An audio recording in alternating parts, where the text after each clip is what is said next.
Hello बच्चों। तो friends, हम आज देखेंगे कि अभी कुछ साल पहले अल नीनो ला नीनो मानसून आया था। ये यूपीएससी की कॉपी है। यूपीएससी वाले कैसे अपना आंसर लिखते हैं आप देख सकते हैं। इन्होंने 250 में 91 नंबर गेन किया है। अब आप कहोगे इतना कम नंबर, हाँ ऐसे ही नंबर मिलते हैं। किसी को तो 80 मार्क्स ही मिलते हैं, 110 मिलते हैं। ये मार्क्स ख़राब नहीं है, ठीक है जीएस का। तो देखिए इन्होंने से क्वेश्चन क्या पूछा गया था।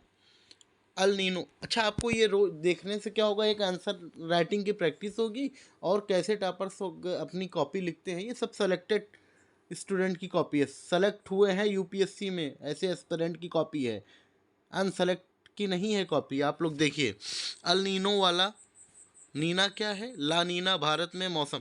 आपको कुछ साल पहले पता होगा अल नीनो ला नीनो मानसून आया था, ठीक है, तो उसी के बारे में क्वेश्चन आया है।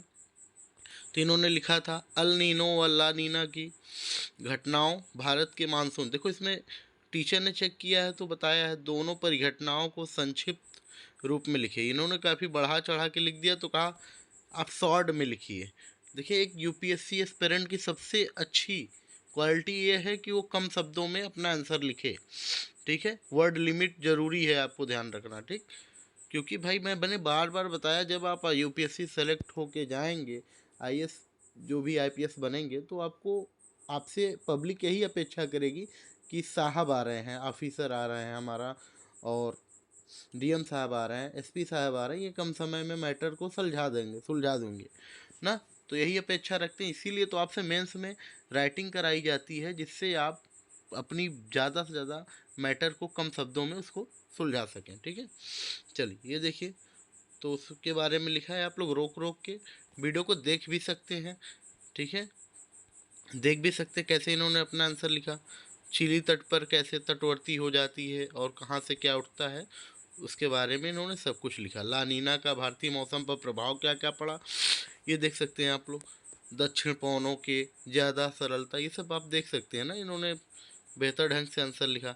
फिर इन्होंने, टीचर ने इसको बोला है कि इन्हें इन्हें बताया है, सुझाव दिया है कि डायग्राम द्वारा प्रभावी बनाया जा सकता है। मतलब डायग्राम से भी कुछ दिशा।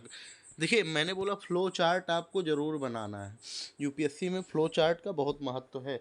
आप लिखने के साथ साथ कुछ छोटा सा फ्लो चार्ट बना दिया करिए, जिससे और एग्जामिनर आपका खुश हो जाता है कॉपी चेक करने के लिए, ठीक। चलिए देखिए, तो इन्होंने खूब बढ़िया लिखा, इनको 2.5 नंबर मिला इस पर, ठीक है। अच्छा सेकंड क्वेश्चन क्या है। हालांकि प्रवाल भित्तियों से क्वेश्चन आया है। प्रवाल भित्तियाँ समुद्र तट के छोटे हिस्से को कवर करती हैं, पर वे लोगों को बहुत अधिक लाभ देती हैं। इस संबंध में प्रवाल विरंजन तथा उसके प्रभाव, ठीक, के बारे में लिखना है, ठीक है। तो इन्होंने ये आंसर लिखा है अपना, ठीक है। आप देख सकते हैं प्रवाल भित्तियाँ, इन्होंने आंसर नहीं डाला लेकिन यहाँ से आंसर इनका स्टार्ट है। 150 वर्ड लिमिट है और 10 मिनट में इनको लिखना है, ठीक। 10 मार्क्स मिलना है, ठीक है। प्रवाल भित्तियाँ समुद्र तलों में कुछ खास परिस्थितियों में पाई जाने वाली हैं। अच्छा इनके बारे में आप पढ़ सकते हैं, मैं आपको दिखाता जा रहा हूँ। अच्छा ये सुझाव भी मिला इनको, कॉपी चेक करने वाले टीचर बोले हैं प्रवाल भित्तियों की संरचना क्या है, इन्होंने कुछ बोला है उसके बारे में। वैश्विक स्तर पर समुद्र तल का बहुत कम हिस्सा ही प्रवाल भित्तियों से घिरा है। आप देख सकते हैं क्या क्या आंसर है। अब प्रवाल विरंजन की क्या है जो भी इन्होंने बताया है। देखिए ऐसे आंसर लिखते हैं ना, तो बहुत ये ना सोचिए कि हमारी राइटिंग बहुत खूबसूरत होनी चाहिए। इनकी राइटिंग उतनी ख़राब भी नहीं ना, बहुत अच्छी ही है। फिर भी यूपीएससी वालों को ये नहीं चाहिए राइटिंग वगैरह, आपका मैटर सही होना चाहिए, ठीक है। मैटर सही होगा तो सब कुछ सही रहेगा। फिर थर्ड आप देखिए, थर्ड क्वेश्चन क्या है। प्रत्येक गर्मी की शुरुआत के बाद से भारत के बड़े हिस्सों में लगातार हीट वेव की स्थिति दर्ज की गई है। इस आलोक में हीट वेव की परिभाषा देकर कारण बताएं, ठीक है। हीट वेव का अर्थ, हीट वेव देखो इन्होंने इंग्लिश वर्ड हिंदी में बस रूपांतरण करके लिख दिया है, ठीक है। हाँ, तो बहुत से ऐसे वर्ड हैं, आप अगर शुद्ध हिंदी नहीं मालूम है फिर भी रूपांतरण करके लिख सकते हैं, ठीक है। आपको उनको आपके आंसर से मतलब है, ठीक है, कि आप समझ पा रहे हो कि नहीं उनका क्वेश्चन और उसका आंसर बढ़िया से बता पाएँ, ठीक है। देखिए मानव का खराब शहर। बहुत लोग सोचते हैं एकदम शुद्ध हिंदी में लिखेंगे तभी हमारा आंसर सही माना जाएगा। ऐसे ही नहीं, आम बोलचाल की भाषा में भी लिख सकते हैं, बस अपने आंसर को आप स्पष्ट करिए। ठीक है, ये देखिए। और जो डरते हैं कि हिंदी वालों को नंबर मिलता नहीं, नंबर मिलता है, सब कुछ नहीं भाई। आप अगर लिखोगे बढ़िया मैटर तो नंबर मिलेगा। ठीक है, आप पढ़ो तो सही से, कैसे नंबर नहीं मिलेगा। देखिए, ये भी क्वेश्चन है, सुनियोजित शहरों का निर्माण सिंधु घाटी सभ्यता की महत्वपूर्ण विशेषताओं में से एक था, स्पष्ट कीजिए। आपको पता ही है वहाँ के जो well known well defined cities थी और शहर वहाँ के बहुत विकसित थे। आपको पता है वहाँ की नगरीय व्यवस्था सबसे अच्छी मानी गई थी पुराने समय में सिंधु घाटी सभ्यता की। तो वहाँ तो वही बताया गया, मानव सभ्यता की प्रारंभिक संस्कृतियों में एक सिंधु घाटी सभ्यता अपनी उत्कृष्ट मूर्ति कला, एक प्रकार की माप तौल व्यवस्था, इन सब के लिए जानी जाती थी। परंतु इन सबसे महत्वपूर्ण सिंधु घाटी की नगर नियोजन था। उनका मतलब जो शहर बसाने का तरीका था बहुत अच्छा था। क्या क्या उसमें क्या खूबियाँ थी। पकी ईंटों से दुनिया में पहली बार घरों का निर्माण हुआ था, दुनिया में पहली बार, बाप रे। अगला क्या, निचली दीवारों पर खिड़कियाँ नहीं। ठीक है, दूसरा 2 मंजिला मकान तथा ऊपर जाने हेतु, तो देखिए सब सही किया गया, चेक किया गया इनका। ठीक है, अब ये बोल रहे हैं विशेषता दुर्ग निचला शहर, ये सब और कुछ दिए हैं कि ये सब भी लिखिए। सड़कें समकोण पर काटती थी, ये सब आप भाई अगर हिस्ट्री पढ़े होंगे, यूपीएससी की तैयारी कर रहे हो तो ये तो आपको पता चल रहा होगा हाँ इसके बारे में। फिर क्वेश्चन पार्क 5, जेट धाराएं क्या है ना, इसके महत्व पर चर्चा कीजिए। जेट धाराएं पृथ्वी की सतह से 10 से 20 किलोमीटर ऊंचाई पर अत्यंत तेजी से बहने वाली हवाएं होती हैं ना, जेट धाराओं के बारे में। अच्छा, जेट धाराओं का जलवायु पर प्रभाव क्या है ये देख सकते हैं आप। ठीक है, फिर आप अगला देखेंगे, उपोष्ण पक्षों पर जेट धाराओं का क्या क्या प्रभाव है, मतलब जो भी इनकी कमियां हैं। जेट धाराओं के प्रकार एवं विशेषताओं का उल्लेख कीजिए, ये बताया गया कि ये सब भी कीजिए आप। ठीक, तो जब आप आंसर राइटिंग करेंगे तो किसी कोचिंग वगैरह में प्रैक्टिस करेंगे ही, तो हाँ आपकी जो कॉपी चेक होगी तो आपको सुझाव भी दिए जाते हैं कि आपके आंसर में यहाँ प्रॉब्लम है। और अच्छा से अच्छा आप ये करें, टॉपर के आंसर पढ़ें। टॉपर जो हो चुके हैं या जो सेलेक्टेड कैंडिडेट हैं, एस्पिरेंट हैं, उनकी कॉपियाँ देखें आप, जिससे आपको आइडिया मिलेगा। हम ये नहीं कह रहे लिखने का तरीका आप ही का होगा, लेकिन आपको आइडिया तो मिलेगा ना, इससे आपको काफ़ी फ़ायदा मिलने वाला है। तो आप हमारी जो भी आंसर राइटिंग की कॉपी मैंने डाली हुई है अपने चैनल पे, आप प्लीज़ देख लिया करिए, आपको आंसर लिखने का तरीका मिलेगा। और आप बहुत घबराइए ना कि यूपीएससी वाले के उनके 2 सींग होते हैं, 2 दांत होते, रही ऐसे ही सब लिखते हैं आंसर। जैसे आप बीए बीएससी में और यूनिवर्सिटी वगैरह में कॉपी लिख के आए ना, सब ऐसे ही लिखते हैं। बस ये है कि आपको देश दुनिया में क्या चल रहा है, करंट अफेयर से जुड़े मुद्दे पते होने चाहिए, तब आप यूपीएससी का आंसर लिख पाओगे बढ़िया से। ठीक है, और यूपीएससी में ऐसे क्वेश्चन ज़्यादा आते हैं, मैक्सिमम क्वेश्चन तो ऐसे आते हैं जो करंट से जुड़े रहते हैं। जैसे मान लीजिए किसी मंदिर में कोई निर्माण हो रहा है, काम चल रहा है, तो उसी से उस मंदिर का हिस्ट्री क्या थी, किस राजा से क्या रिलेशन था, उसी से जोड़ के पूछ लेते हैं। आप सोचते हैं अरे यार ये कहाँ से आ गया। तो आप करंट के मुद्दों से एकदम रूबरू रहा करिए, देखते रहा करिए, न्यूज़पेपर से जुड़े रहा करिए, जिससे आपको सारे न्यूज़ पता चलते रहें। ठीक है, चलिए, अमरावती शैली वगैरह ये देखिए सब कुछ। इसमें 3 मार्क्स मिला। क्वेश्चन नंबर 7, भारत छोड़ो आंदोलन की प्रकृति पर विचार की, किस टाइप का था, उसका नेचर क्या था भारत छोड़ो आंदोलन का। तो आप पहले इसके बारे में कुछ लिखिए। भारत, इन्होंने लिखा है तो बताए भी हैं टीचर कि भारत छोड़ो आंदोलन की पृष्ठभूमि के साथ प्रभावी शुरुआत करें। ठीक है, मतलब उसकी पृष्ठभूमि लिखिए कि कैसे शुरू हुआ ना भारत छोड़ो आंदोलन। बहरहाल जो भी इन्होंने लिखा है, हाँ ठीक है, जिसमें अंग्रेजी दमन, अब अंग्रेजी दमन इन्होंने शायद गलत लिख दिया कुछ।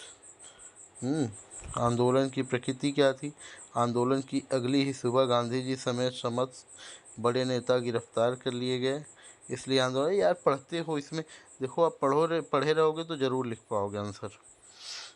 ये देखिए इनके आंसर देखिए आप। एक क्वेश्चन और क्या है, पूछा है, लौह और इस्पात उद्योगों की स्थिति को प्रभावित करने वाले कारकों पर प्रकाश डालिए तथा पूरे भारत में उनका वितरण बताइए ना। लौह इस्पात के बारे में ना, ये देखिए शुरुआत अच्छी है, हैं, आधारभूत उद्योग से जोड़ना अच्छा प्रयास है। ये देखिए इनके प्रयास को सराहना दी गई है कि भैया आपने बहुत अच्छा प्रयास किया। ठीक है, अब स्थिति को प्रभावित करने वाले कार्य, किस तरह से आप हेडिंग वगैरह बना सकते हैं, बढ़िया से लिख सकते हैं। हाँ, फिर यहाँ पे टीचर जब चेक करेगा जगह जगह आपको वो देता रहेगा उसमें। भारत में वितरण वगैरह ऐसे देखिए वो करके कहाँ कहाँ पे है, दुर्गापुर, संयंत्र, राहुल केला, ये सब आपको जो है दिखाया गया है। ये जो क्रॉस करके बताएं ये कौन कौन से स्टेट के पास है। ठीक है, देखिए टीचर भी खुश हो गया, अच्छा प्रयास की, बढ़िया प्रयास आपने किया, बल्कि खुश हो के 4 नंबर दिए हैं इन पे। ठीक, अब ये क्वेश्चन है, मुंबई व अहमदाबाद जैसे बाज़ारों के पास भी अब उद्योग लगाए जा रहे हैं। हाँ, औद्योगिकीकरण हो ही रहा है। लौह इस्पात उद्योग की असीम संभावनाओं के बाद भी, ये देखिए मतलब उसी का था। ये क्वेश्चन नंबर 9 है, उपयुक्त साक्ष्यों की सहायता से सागर नितल प्रसरण की अवधारणा को स्पष्ट कीजिए। ठीक है, सागर नितल अवधारणा, ठीक है, उस समय करंट के कुछ क्वेश्चन रहा होगा। वैगनर द्वारा दिए गए महाद्वीपीय विस्थापन सिद्धांत, ये ज्योग्राफी का क्वेश्चन है। सागर नितल विस्तार के बारे में पक्ष में साक्ष्य वगैरह है। आप रोक रोक के वीडियो को, अगर हम फास्ट चल रहे होंगे तो आप देख सकते हैं आंसर। आपको निश्चित रूप से इससे काफ़ी फ़ायदा मिलने वाला है। ये मैंने ऐसे नहीं डाला, मैंने डाला कि बच्चे जो भी एस्पिरेंट है वो देखें और काफ़ी कुछ उससे आइडिया मिले उनको, जिससे वो अपनी आंसर राइटिंग और प्रभावी बना सकें, जिससे अगला आईपीएस का स्टार उनके कंधे पे होना चाहिए।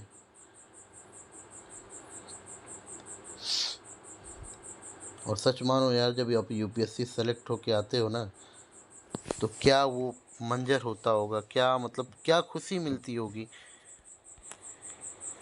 सोचो आपके माँ बाप कितने खुश, मतलब क्या ही बताएं, वाकई में जैसे दुनिया ही बदल जाएगी। तो आप आंसर राइटिंग को बिल्कुल हल्के में ना लें। आंसर राइटिंग आपको पता ही होगा, आप यूपीएससी एस्पिरेंट है तो आंसर राइटिंग का कितना महत्व है, सारा तो इसी पे डिपेंड है। प्रीलिम तो केवल क्वालिफाइंग नेचर का होता है। अगर इसमें आप अच्छे मार्क्स लिए रहोगे तो इंटरव्यू की भी टेंशन नहीं रहेगी आपको।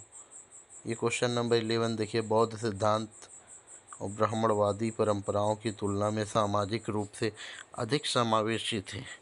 इस सब के बारे में क्वेश्चन है, 250 वर्ड में 15 मार्क्स का है। तो इन्होंने लिखा है ब्राह्मणवादी परंपरा में व्याप्त, बेहतर ढंग से इन्होंने भी अपना आंसर लिखा है, देख सकते हैं आप लोग।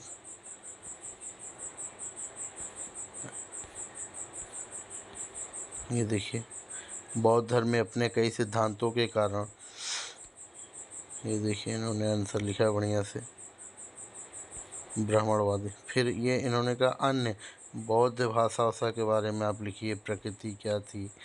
प्रकृति वो बौद्ध की भाषा थी ना, पाली भाषा। देख रहे हैं आंसर थोड़ा 15 150 वर्ड में था और 15 मार्क्स का भी था, 250 वर्ड का था, 15 मार्क्स था। ये देखिए 6.5 मार्क्स मिले इसमें इनको। अगला क्वेश्चन था, उपनिवेशवाद भारत के आर्थिक विकास में मुख्य बाधा थी। हाँ बिल्कुल, उपनिवेशवाद था तो हमारे संसाधन तो चल ही नहीं पा रहे थे, अंग्रेजी अपना जो चाह रहे संसाधन यूज कर रहे थे, तो बिल्कुल हमारे आर्थिक विकास में बाधा तो रहेगी ही। देखिए इसका आंसर कैसे लिखा है इन्होंने, हमारे यहाँ से कच्चे माल ले जाते थे, अपने यहाँ से उकर के लाते थे, ये सब पढ़ा होगा ना अपने हिस्ट्री में। हैं, वे हैबिटेट निर्मित वस्तुओं पर कर वगैरह हटा देते थे वो लोग। हम लोग आंसर देखिए,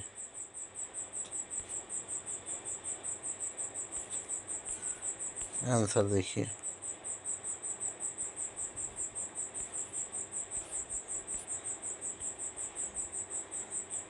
आंसर देखते चलिए आप लोग, 6 मार्क्स का है। फिर अगला क्वेश्चन है, गुप्त युग को अक्सर सांस्कृतिक विकास के संदर्भ में शास्त्रीय युग, क्लासिकल एज के रूप में वर्णित किया जाता है चर्चा। गुप्त युग को क्लासिकल युग भी कहते थे ना, इसलिए क्वेश्चन पूछा गया है। तो इन्होंने लिखा है आंसर में, गुप्त काल को अक्सर भारतीय इतिहास का स्वर्ण काल कहा जाता है। पर यदि हम राजनीतिक व सामाजिक स्तर पर प्रगति देखें तो निश्चय निश्चय गलत लिखें, निश्चय ही यह उपमा गलत होगी। निश्चित लिखना चाहिए इनको, ठीक है। कुछ ना कुछ गलतियां हैं लिखते समय, आप ये सब ध्यान रख, प्रैक्टिस किए रहेंगे तो गलती नहीं होगी आपसे। सांस्कृतिक विशेषताएं क्या थी गुप्त काल की, ये सब बताया गया है, ठीक है। ये देखिए, नालंदा कला इन्होंने लिखा है, तो वहाँ पे कट कर दिया गया है। साहित्य वगैरह क्या थे उस समय के। फिर अगला आप लोग देखिए, अगला क्वेश्चन, ये 5.5 मार्क्स मिला इसमें इनको ना। फिर अगला क्वेश्चन है हिमनद से है। हिमनद क्रिया से संबंधित विभिन्न अपर्दन व निक्षेपण भू आकृतियों की चर्चा कीजिए। ये देखिए, बेहतर ढंग से इन्होंने आंसर लिखा।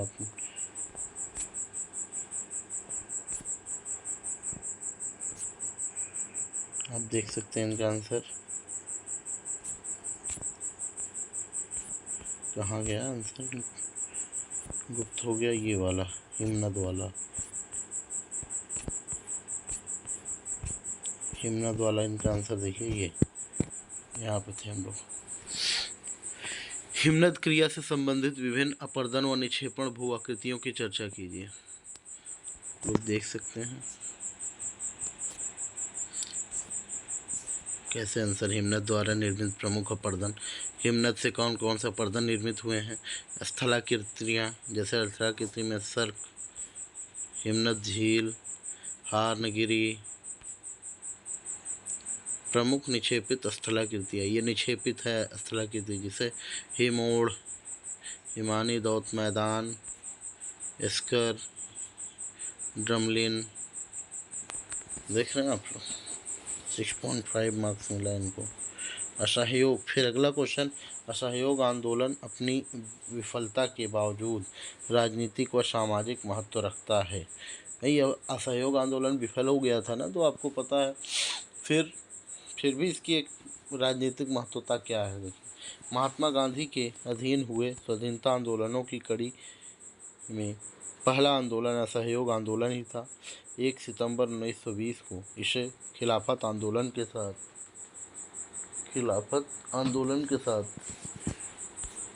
जोड़ा गया। प्रारंभ में इसे अपने विस्तार की कड़ी या राष्ट्रीय स्तर पर, देखिए जहाँ जहाँ गलतियाँ कुछ लिखे हैं वहाँ पे बोला गया है, ठीक है, कि मतलब कुछ और बढ़ाना हो तो टीचर चेक करेगा तो सब बताएगा। आप आंसर राइटिंग करिए तो चेक ज़रूर कराइए। आंसर राइटिंग करिए तो प्लीज़ आप लोग चेक ज़रूर कराइए। आंसर राइटिंग देख लीजिए, कुछ बहुत खास राइटिंग वगैरह नहीं है। आप लिखोगे बढ़िया से, बहुत डरा मत करो, आंसर राइटिंग किया करो। जितना कभी ये ना सोचना कि हम आंसर राइटिंग नहीं कर पाएंगे। आपको नॉलेज रहेगा तो जो नॉलेज है आप उसको लिखिए, एक्सप्लोर करिए। भाई कुछ मार्क्स कटेंगे, कुछ मिलेंगे, ऐसा तो नहीं है कि आपको पूरे मार्क्स कट जाएंगे। आप इतने दिन से प्रीलिम्स अगर क्वालिफाई किए हैं तो आपका नॉलेज है, तभी तो क्वालिफाई किए हैं। तो आप लिखने की प्रैक्टिस करिए। फिर 16 नंबर, क्रांतिकारी उग्रवाद ब्रिटिश सत्ता के खिलाफ 20वीं शताब्दी की शुरुआत के दौरान अत्यधिक प्रेरित युवाओं द्वारा अपनाई गई राजनीतिक कार्यवाही का एक रूप था। इस संबंध में क्रांतिकारी प्रवृत्तियों के कारणों तथा इसके पतन के लिए जिम्मेदार कारकों पर चर्चा कीजिए। 250 वर्ड में बड़ा क्वेश्चन है ये भी। इन्होंने देखिए बढ़िया से लिखा हुआ है आंसर, ठीक है, बढ़िया से इन्होंने आंसर लिखा। कार्यवाही के प्रकार क्या हैं।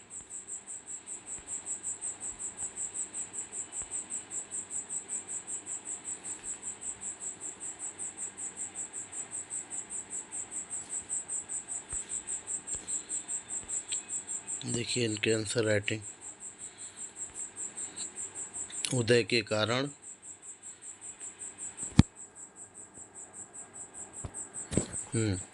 उदय के कारण देखेंगे नरमपंथी व चरमपंथी नेताओं द्वारा उपयुक्त नेतृत्व न कर पाना। ठीक है, ये देखिए आप लोग इनके आंसर राइटिंग का तरीका देखिए, आप लोग देख सकते हैं। क्वेश्चन नंबर 17, भारतीय राष्ट्रीय आंदोलन ने 20वीं सदी के आरंभ में स्वदेशी आंदोलन की शुरुआत के साथ बड़ी प्रगति की। इसके बारे में आपको टिप्पणी वगैरह करना है 250 वर्ड में। ठीक है, तो पूरा इन्होंने बाकायदा लिखा है। भारतीय स्वाधीनता आंदोलन की शुरुआत यूँ तो 1857 की क्रांति के साथ ही बहुत बढ़ा चढ़ा के लिखे हैं, मतलब भूमिका बना के काफ़ी अच्छे से। ठीक है, तो बताएं स्वदेशी आंदोलन की पृष्ठभूमि के साथ प्रभावी शुरुआत करें और प्रभावी ढंग से करें शुरुआत। उदय के कारण न तत्कालीन कारण लॉर्ड कर्जन द्वारा प्रशासनिक कारणों का हवाला देते हुए बंगाल का विभाजन किया जाना। ठीक है, ये देखिए इन्होंने आंसर अपना क्या बनाया है। आंसर इन्होंने बढ़िया बनाया है आईपीसी, फिर भी समय समय पर बताया जा रहा है कि आपके आंसर में क्या कमी है क्या, और चेक करने वाले टीचर बताते रहते हैं। हो सकता है ये जो टीचर चेक किए हैं वहाँ एग्जामिनर आपका सारी कमी ना पकड़ पाए आपकी। ये 3.5 मार्क्स दे रहे हैं तो 4 मार्क्स भी दे सकता है, या तो उससे थोड़ा कम भी कर सकता है। तो इससे बहुत ये नहीं कि एग्जैक्ट मार्क्स जो भी है यहाँ वही है। ये सब कोचिंग वगैरह में चेक हुए मार्क्स हैं। हाँ, लेकिन लमसम यही मार्क्स जो यहाँ मिलते हैं वही मार्क्स वहाँ भी मिलते हैं, थोड़ा बहुत फ़र्क आता है। तो आप लोग भाई ऐसे ही आंसर पहले वो भी प्रैक्टिस करके, जितने यूपीएससी सेलेक्टेड है पहले किसी न किसी कोचिंग या घर से ऐसे कॉपी लिख के प्रैक्टिस करके तभी तो गए, एकाएक तो नहीं गए वो लिख दिए। तो आप उनकी जैसे यहाँ लिखेंगे, और राइटिंग बहुत बदलाव नहीं आता 2-3 महीने में, जैसे लिखते हैं सब वैसे ही लिखते हैं, बस हाँ नॉलेज का थोड़ा सा बढ़ घट जाता है।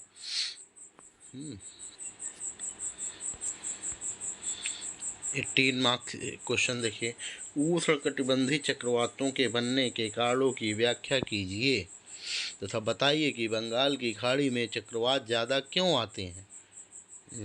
देखिए, उष्णकटिबंधीय चक्रवात विश्व के उष्णकटिबंधीय क्षेत्रों 30 डिग्री उत्तर 30 डिग्री दक्षिण में समुद्र के ऊपर निर्मित होते हैं।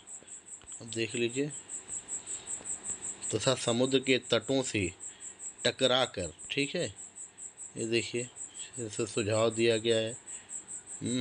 यहाँ शायद कुछ गलत था, 27 डिग्री औसतन बोल सकते थे आप लोग ना। अब देखिए यहाँ पे आंसर इनका संरचना गति। अभी देखिए अच्छा प्रयास ही, ज़रा सा फिगर बना दिए, फ्लो चार्ट देख के एग्जामिनर बहुत खुश होता है और मार्क्स देता है। तो फ्लो चार्ट आप ज़रूर बनाइए अपने यूपीएससी राइटिंग में। ठीक है, जहाँ ज़रूरत हो फ्लो चार्ट से समझाने की कोशिश करिए। ठीक है, ये देखिए पॉइंट वाइज इन्होंने आंसर लिखा अपना। कुछ लोग पैराग्राफ वाइज लिखते हैं, कुछ लोग पॉइंट वाइज लिखते हैं। अब देखिए, विभिन्न प्रकार के ज्वालामुखियों की चर्चा कीजिए तथा समझाइए कि मतलब कितने प्रकार के ज्वालामुखी हैं। हाँ, समझाइए कि विश्व के अधिकांश ज्वालामुखी प्रशांत पेटी में क्यों स्थित हैं। प्रशांत महासागर में आपको पता है बहुत सारे ज्वालामुखी हैं। तो पृथ्वी के भीतर से मैग्मा का अचानक विस्फोट ज्वालामुखी कहलाता है। पहले इन्होंने ज्वालामुखी के बारे में बताया। ज्वालामुखी में ठोस बायोप्लास्टिक पदार्थ, द्रव, मैग्मा क्या क्या उसमें होता है ये बता दिया गया है। भी हम लोग लेके चलता अच्छा प्रयास, सिर्फ मैग्मा का उन्होंने फिगर बना दिया ना तो बोल रहे अच्छा प्रयास। ठीक है, ज्वालामुखी के प्रकार, तो ज्वालामुखी कितने प्रकार के होते हैं। शील्ड ज्वालामुखी, मिश्रित ज्वालामुखी, कॉल्डेरा ज्वालामुखी ना, और बेसाल्ट प्रवाह, और मध्यम सागरी कारक कटक, ये सब हैं ज्वालामुखी। ज्वालामुखी क्रिया मुख्यतः छोट विवर्तनी के कारण होती है, जो प्लेटें खिसकती हैं और वहाँ पे मैग्मा हीट होता रहता है, वहाँ पे बहुत कारण होते हैं ज्वालामुखी आने के। प्लेटों के आपस में टकराने पर प्रशांत प्लेट भारी होने के कारण, अच्छा प्रशांत प्लेट भारी है। ठीक है, नीचे ज़्यादा ताप होने के कारण पिघलकर पुनः मैग्मा बनकर आ जाती है। देखिए यूपीएससी का आंसर देख रहे हैं, इसमें इनको 6.5 मार्क्स मिला है। 20 क्वेश्चन देखिए। 19वीं शताब्दी में आधुनिक शिक्षा के विकास के लिए उत्तरदायी कारकों की समालोचना समीक्षा कीजिए। 250 वर्ड में है, तो इन्होंने बाकायदा आंसर शुरू किया। भारतीय इतिहास में 19वीं शताब्दी को नवजागरण काल माना जाता है, जिसमें राजा राम मोहन राय, केशव चंद्र सेन, स्वामी विवेकानंद जैसी हस्तियों ने आधुनिक शिक्षा ग्रहण करके भारतीय समाज को अनजान व अंधकार से बाहर निकाला। ठीक है, ये देखिए इनका आंसर। उत्तरदायी कारक क्या है? उत्तरदायी मतलब जिम्मेदार कारक क्या है? भारतीय कारक हैं। भारतीय कारक में क्या? राजा राम मोहन राय, अक्षय कुमार दत्त जैसे विद्वानों ने पश्चिम के संपर्क में कारक। ये सब पश्चिमी शिक्षा हम लोगों को सिखाए थे ना, इंग्लिश वगैरह के, कि भाई हमारे इंडियन भी पढ़े, जिससे अंग्रेज़ों से मुकाबला कर पाए ना, उनसे बातचीत कर पाएँ, उनकी राय को समझ पाएँ ना। अंग्रेजी प्रयास देख लीजिए, उनकी राय को समझेंगे तो उनके जो रूल वगैरह बन रहे हैं उसको पढ़ेंगे सब, तो उसका विरोध भी कर सकते हैं। तो आज़ादी की लड़ाई वगैरह में ये सब बहुत ही काम आया। ठीक है, चलिए तो ठीक है फ्रेंड्स, हम मिलते हैं फिर अगले किसी टॉपर की आंसर राइटिंग की कॉपी लेके आएंगे। तब तक के लिए आप लोग अगर लाइक कर सकते हैं तो लाइक कर दें, नहीं डिसलाइक कर दें। आपको बुरा लग रहा हो, मतलब हमारा बताने का तरीका या दिखाने का तरीका ना ठीक हो, तो आप लोग डिसलाइक कर सकते हैं और कमेंट में बता सकते हैं कि क्या हमें और सुधार लाना है।